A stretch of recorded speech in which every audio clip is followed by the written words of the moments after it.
I want you to think about the themes that we talked about before we left.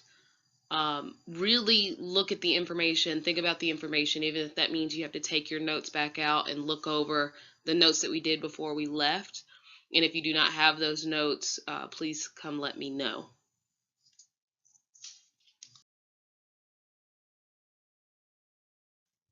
When Sheldon Russell Curtis told this story to his daughter, Rosa, she kept every word in her heart and was to retell it many times over in her long lifetime. Sheldon had been injured in a fierce battle and was left for dead in a muddy, blood-soaked pasture somewhere in Georgia. He was a mere lad of 15. He lay there for 2 days by his reckoning, only to slip into unconsciousness and fever. He was rescued from this field by another lad who had also been separated from his company. I will tell it in his own words as nearly as I can. I watched the sun edge toward the center of the sky above me. I was hurt real bad.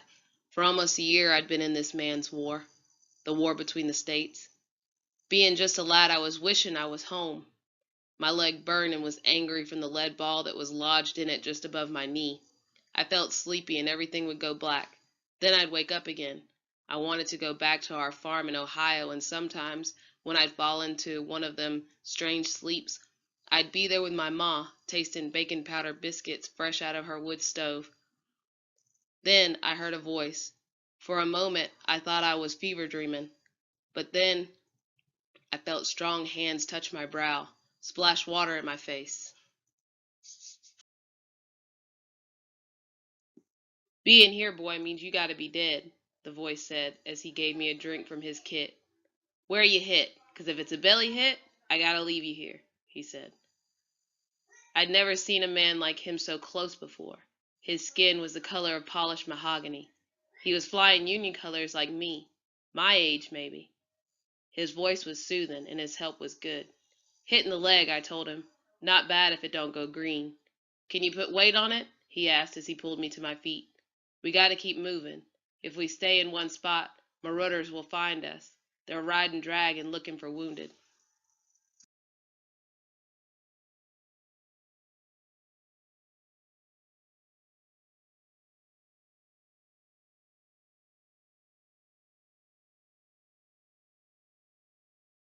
Next thing I remember, I was collapsing in a heap on the ground and rocking with pain in my leg. Everything started to go black. Then I remember him pulling me up on his back. I heard him say, Lord have mercy, child. You as bad off as I am. I'll tote you. I can't rightly leave you here. I remember being pulled and carried and stumbling. I remember hard branches snapping back in my face and mouths full of dirt as we hit the ground to keep from being seen. I remember slogging through streams, hauling up small bluffs, and belly crawling through dry fields. I remember these things half sleep-like, but I do remember being carried for a powerful long way.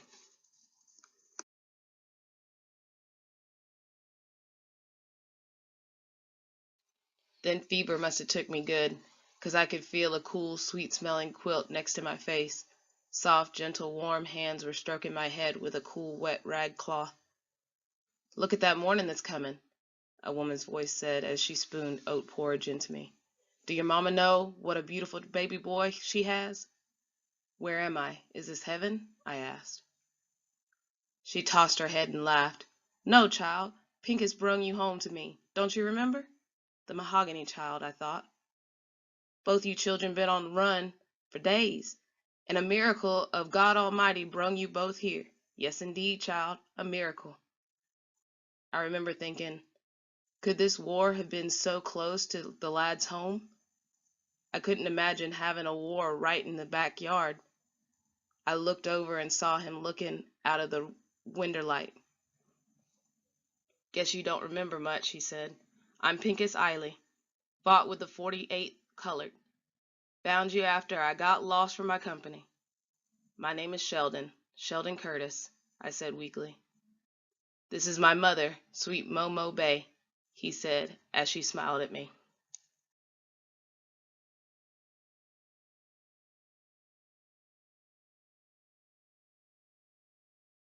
Lord, Lord, I thought I'd never see my dear boy again, she said as she hugged him.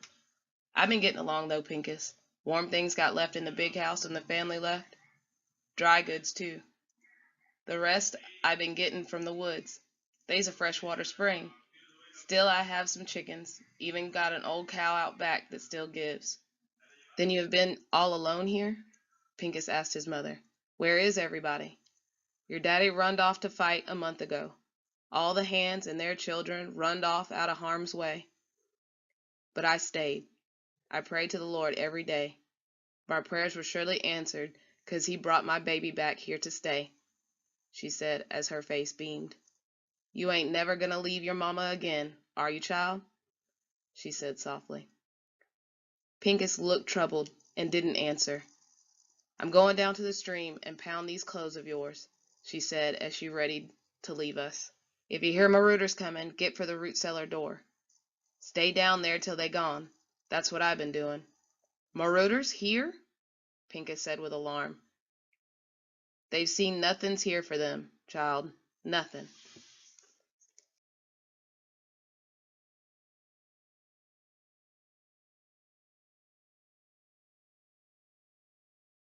As soon as she left, Pincus sank to my bedside. Sheldon, boy, he whispered, as soon as you heal up, we got to get away from here. We are putting Momo Bay in great danger by being here. If they come and find that she's been holding troopers, then his voice trailed off. We got to get back to our outfits if we can find them. You mean back to the war? I asked. I must have gone pale as he went on to say, It's the only way, ain't it? Then he looked at me. Sheldon, you all right? You look bothered, he said as he eased me back. You can call me Say, I said. Everybody in my family calls me Say, not Sheldon. I expect you're my family now. Near enough, Say, near enough, he said as he chucked the blanket under my feet. You can call me Pink, he said softly as he smiled.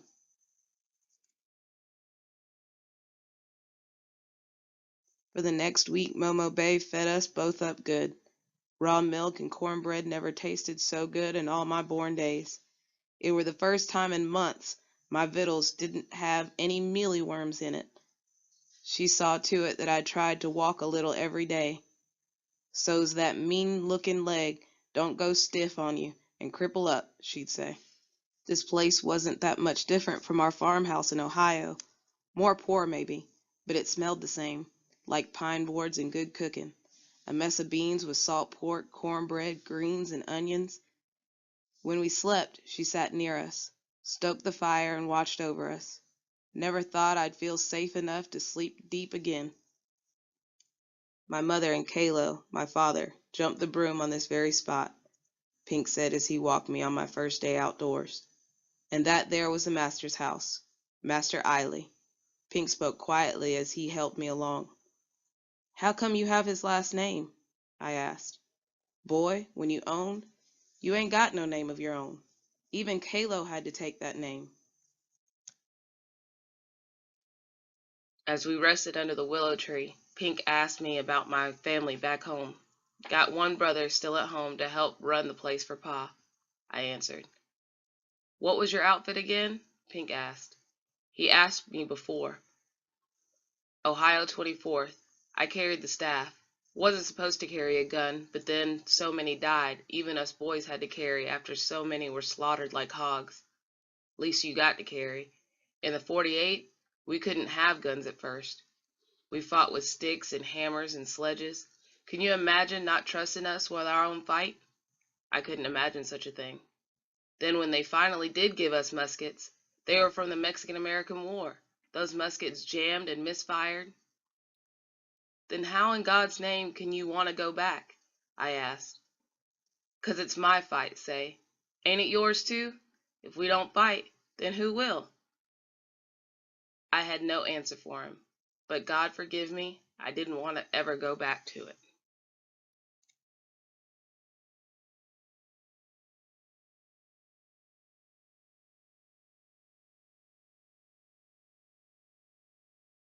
After a few more days, I could walk a little steadier, but I still needed help. Pink took me out by the big house and walked me through it. Weren't much left of it, really. It was mostly burned out. Master Eiley had a library full of books right here, he said. He taught me to read, even though it was against the law. He must have been a good man, I said. More bad than good, say. Sometimes I think he just liked being read to. There was this book of poetry, say, that was this thick. Every night, I read it out loud to him from that book. I blessed this house because of all those beautiful books, but I cursed it too for what it stood for. We walked a bit further. To be born a slave is a heap of trouble, say. But after Eiley taught me to read, even though he owned my person, I knew that nobody ever could really own me. You feel hot, Pink, I said. Lord, I think you are as sick as me. Let me fetch you back to the house. I'll be fine, boy. Just a little tired, that's all. I'll be ready to fight, though. I'll be ready to fight. That night after we ate, Momo Bay came back to the table with a worn old Bible. She was so happy. My heart ached at the thought of telling her that we'd be leaving soon. Master Eiley showed him how paper talks. Show him, Pink, she said. He took out a pair of spectacles from his pocket and opened the Bible to the Psalms of David and started to read.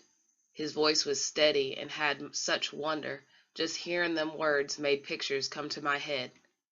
I surely do wish I could read, I announced to them without thinking. When Pink saw I was ashamed, he took my hand. I'll teach you, say, some one day. I'll teach you. I could feel my face flushing up. Then I spoke up. I'd done something important, I announced. Of course you have, child, of course you have, his mother said. I touched Mr. Lincoln's hand. It were near Washington. We were quartered there just before Bull Run. The president himself were shaking everyone's hand, and I just put my hand right out. And he took it? Pink asked. Yep, he took it, I answered. Now there's a sign, ain't it? He said, smiling broadly. Touch my hand, Pink. Now you can say you touched the hand that shook the hand of Abraham Lincoln. Next best thing to touching him, Momo Bay said in wonder.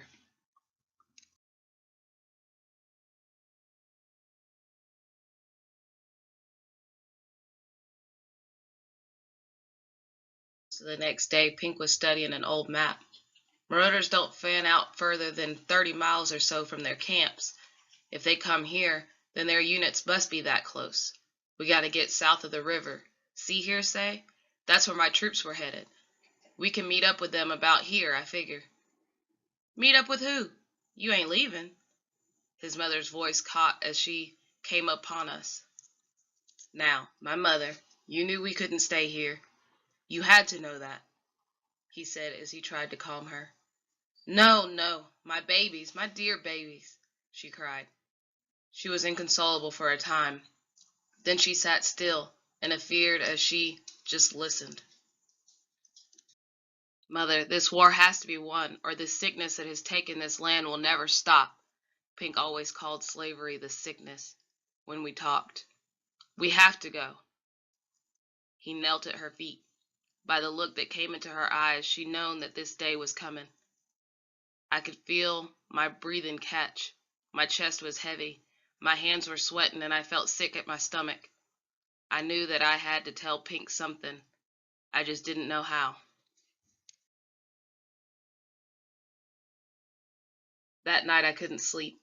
What's wrong, child? Momo Bay said from her chair. I don't want to go back, I blurted out. I know, child, she said. Of course you don't. You don't understand. I took up and run away from my unit. I was hit when I was running. I sobbed so hard my ribs hurt. I'm a coward, a deserter. She looked at the fire and said nothing for the longest time. Then her voice covered my cries. You ain't nothing of the kind. You a child. A child. Of course you scared. Ain't nobody that ain't. I'm not brave like Pink. I'm not brave. Child, being brave don't mean you ain't afeared. Don't you know that? I don't want to die. They's things worse than death, child. But you got nothing to fear. You here now and I'm hugging you up. You going to be an old man someday. When it is your time, the sweet Lord'll send a hummingbird to fly your soul to heaven. Now you ain't afeard of hummingbirds, are you? Her words brought me sweet sleep. That night I dreamt of hummingbirds and green pastures full of sunlight and wildflowers.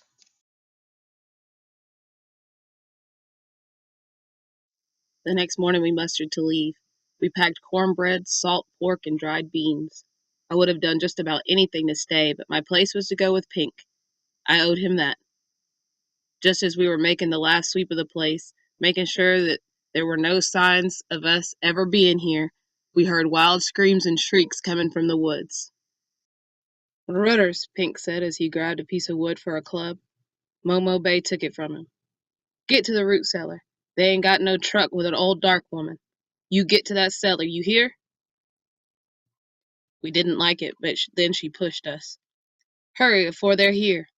She lifted the root cellar door and shoved us in. Don't come out till I tell you. We heard the porch steps creak as she ran from the cabin.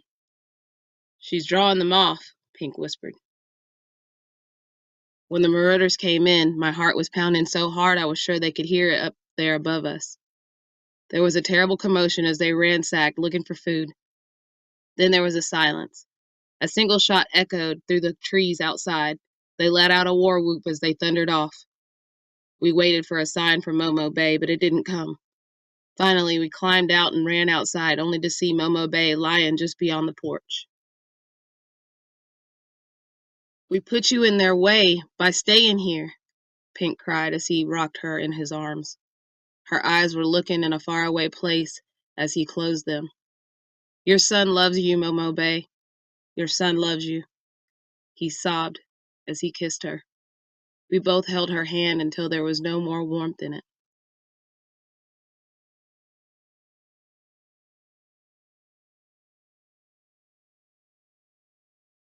After we buried her under the willow tree, we set out. Pink figured we were a 3 days' walk from Union troops. He watched the movement of the sun. Her words still rang in my heart, her words about being brave. My steps were as sure now as they had ever been since the war started. We walked in the open as clear as a country stroll until the morning of the second day. Then we knew we were being followed. Take these, Pink said as he took his spectacles from his pocket.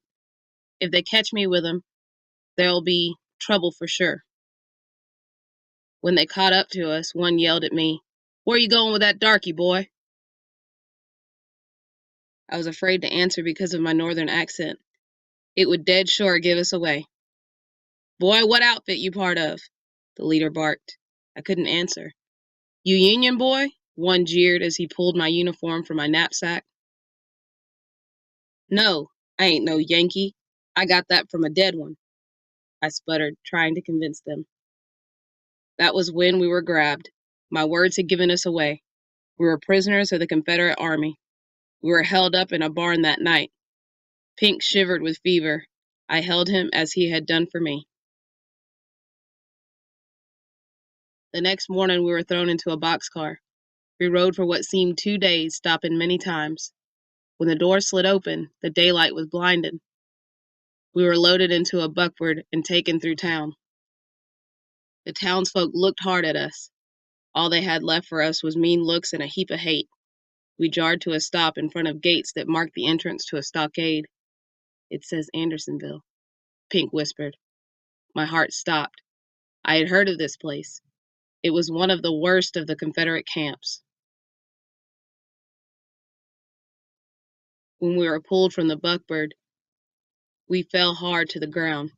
No, no, I begged, as they pulled us both along. Because of his fever, Pink stumbled and fell. They dragged him along with such meanness. He did not protest until they forced us in different directions. Then he reached for me and said, Let me touch the hand that touched Mr. Lincoln, say, just one last time.